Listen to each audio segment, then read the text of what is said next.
ఆ రోజు మాత్రం కన్నీళ్ళు ఆగలేదు అంటున్న మంత్రి నారా లోకేష్ వీడియో అయితే వైరల్ అయిందంట. ఒక సంచలన ఛానల్‌కి ఇచ్చిన ఆ పాడ్‌కాస్ట్‌లో అయితే నారా లోకేష్ గారి వివరాలు చెప్పుకుంటూ వచ్చారు.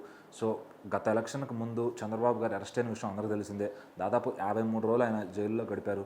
సో, ఆయన జైల్లో ఉన్నంతసేపు కూడా బయట లోకేష్ గారు ఎంత టెన్షన్ పడ్డారు, తండ్రిని కాపాడుకోవడానికి ఎన్ని ప్రయత్నాలు చేశారు, ఆయన తప్పు లేదని రుజువు చేయడానికి ఆయన ఢిల్లీ కోర్టుల చుట్టూ, ఢిల్లీలో ఉన్న పెద్దల చుట్టూ ఎలా తిరిగాడు, వాళ్ళందరి దగ్గర నుంచి ఎలా తను ఆ తండ్రిని బయటకు తెచ్చుకున్నాడని అందరూ చూసిందే. సో, అతను చంద్రబాబు గారు లోపల ఉన్నంతసేపు కూడా లోకేష్ గారికి కన్నీళ్ళు ఆగలేదని చెప్పారు. ఎందుకంటే లోపల నాన్నగారికి ఏమవుతుందో, సో ఎవరన్నా ఏమన్నా చేస్తారేమో, ఆయన ఆరోగ్యానికి అవుతుందేమో, పార్టీ భవిష్యత్తు ఏంటి, ఇవన్నీ కూడా దృష్టిలో పెట్టుకొని చాలా అంటే చాలా బాధపడ్డానని కూడా ఆయన చెప్తూ ఉన్నారనమాట.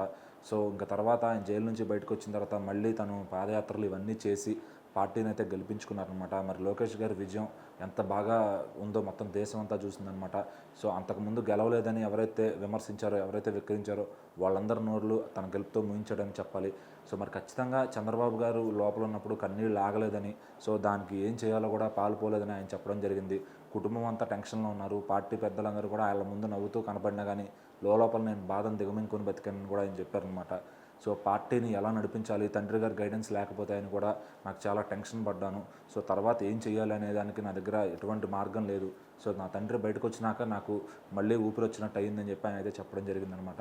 అలాగే గెలిచిన తర్వాత కూడా నా తండ్రి గారితో ఇంట్లో రాజకీయ విషయాలు కానీ, రాజకీయాల్లో ఇంటి విషయాలు కానీ నేను ఎప్పుడూ మాట్లాడను. సో రాజకీయంగా ఆయనతో ఎలా ఉండాలని బౌండరీస్ గీసుకుని మరీ మేము పనిచేస్తున్నామని ఆయన అయితే చెప్పారనమాట.